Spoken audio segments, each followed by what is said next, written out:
How's it going, everybody? Civil here, and in this video I'm going to be going over another 2-point conversion play that's really good. I've figured it out of the Los Angeles Chargers playbook. I'm sure it's in a few other playbooks, but it's going to be out of the gun wing stack formation, and the play is going to be fade out, and we're going to go up against a random zone defense. First, actually, we'll go up against a cover 2. I'll show you each individual defense. We do need to move closer to the goal line, so we're going to put this on the 2-yard line. Alright, so what this play is going to be is, obviously we're from the 2-yard line right here. If we inch it back just maybe a hair, basically this is good enough. And all we're going to do for this play is we are going to block the running back. We are going to move our motion, our B receiver, the outside tight end over, and then we're going to put A on a drag, and then we're going to put Y on a drag. And basically I'm going to show you what it does and the route that we're really looking to hit right here. It's going to be Gronkowski, and you're going to see how he turns around right on the goalpost. And what's really cool about that is that he is going to hit a spot where no zone really covers besides a deep middle third, which is something a lot of people don't like to put when they're in the red zone like this. Once again, we're going to do this, and I'm going to show you it again. He's wide open, throw it, catch, easy. Now, I know obviously we have Gronkowski, the best tight end in football right there, and the reason we need someone like him is because sometimes this throw will be contested against certain things, against certain coverages and whatnot. Now, the secondary read that we can make right here is, obviously we have the 2 drags, but really the main point in the drags are to kind of draw the user just to make him hesitate just a second underneath, so we're able to high ball over top.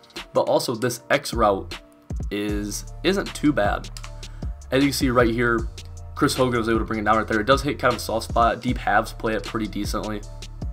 But you can see it does hit a spot where you can throw it. Obviously, you want someone better than Hogan right there. You know, someone like a Julio or someone like that. Or if you have the personnel for it, you could put another tight end out there if you wanted to. But, you know, I'll show you one more time throwing that route right there. So you see he's going to break right there. You're going to throw it. And he won't always catch it because that is a little bit more contested throw. But now I'm going to show you against a cover 3 defense, which this isn't what the play is meant to be very well. But on top of that, this is also a defense that you won't see in the red zone very often. So once again, we're going to do this. Put A on a drag, put Y on a drag, and then we're going to see what happens when we throw B.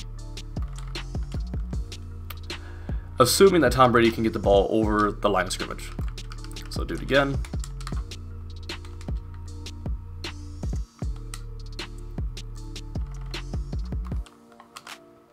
So as you can see, that play kind of gets stopped right there. The deep middle third does do a pretty good job of defending it, but like I keep saying over and over again, the deep middle thirds aren't really that popular. A lot of times it's inside quarters, which you'll see, and that's something I'll show. Right here we're going to try the X route against the cover 3, which is something you can throw. Once again, it's going to be contested, so you want a good receiver right there, but that is probably going to be your read against a cover 3. And also, you do have your drags late. I'll show you throwing one. I'll show myself throwing one of these drags late. It's not really what you want to do, but it is something that is available. So if you want to throw it like right here, and you'll get pretty close to the end zone, although if this is a 2-point conversion, you don't want that. Now, the final coverage I'm going to show it against is going to be excuse me, is going to be the cover 4, and we're going to look for a cover 4 drop here. So we have a cover 4 drop right here. This is pretty popular,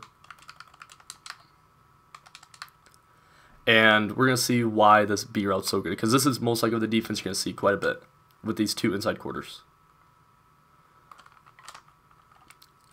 And basically Gronk just splits the 2 inside quarters, and that's what makes this really good, because a lot of high balls are stopped. You know, a lot of high balls are thrown in the vicinity of where those 2 deep safeties are right now, whereas this one will be thrown over top right in the middle, right at the goalpost.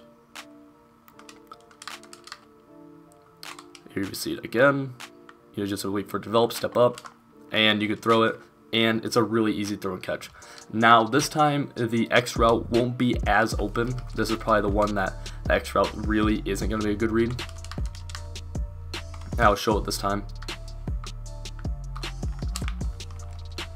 you know, that's a tough throw. Once again, you could come down with it. It's not the worst throw in the world in the red zone, just not what we really want.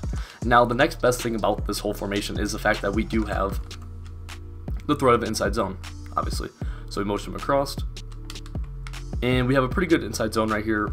You got Shedder right there, but you can see we have an overload to one side. We have one really strong side. Obviously, inside zones are typically pretty good. So you see that this can be something that's pretty good, just if they're not respecting the run game at all. And you know, this isn't necessarily a 2-point conversion play. You can run this. I believe you can run this from the 5 as well. It's just the main thing is that for this specific play, you want to be in the middle of the hash. A lot of plays are hash mark dependent. This play you want to be in the middle of the hash. But this isn't a terrible play call for this situation either. We do this, wait for him to turn around, and we throw it. He dropped it right there, but you can see it is something that's open. It's just you're going to give him more time to be able to react on it. Really, the whole thing is that you want to hit him with that little bit of surprise, because it's such a weird route. Not many people are really expecting that kind of route. Also, if you're doing it in this situation, you can do something like this too, just to kind of hold that user just for a second. Because the whole thing is, if you're able to get above the user, you're able to ag the user. So right here, we see it. We're able to get it right there. A lot of people too are thinking that route's going to hit the back of the end zone and actually go out of bounds.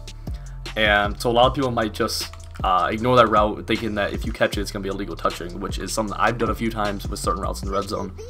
But that's going to be about it. This play can be run from a hash. I will show it from a hash. It's just the whole point of it is the fact that it hits right in the middle of the field. So go on to this.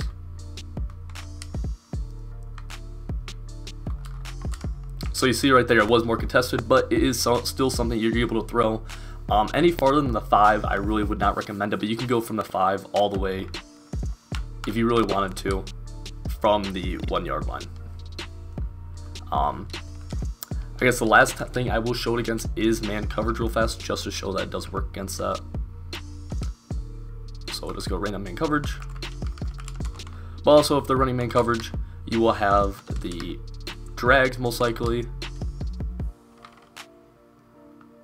And actually right there, what happened was that the man coverage bumped Gronk, so he actually went out of bounds. So if that does happen, that's why you want to look at Chris Hogan on the backside here. So we see right there he didn't, and we're able to ag just because he just agged 3 people right there, and that's just kind of how the game is right now, especially in the back of the end zone. The backside little out route that conforms to the back of the end zone is something else we can throw against man coverage. So we see that here. So once again, that's a really good throw. But that's going to be basically it for this video, guys. I hope you guys did enjoy it. I think this is a really good play. This goes really well with my other red zone play. If you have it, I posted a few weeks ago. Make sure you hit the like button, subscribe, and I'll see you guys next time.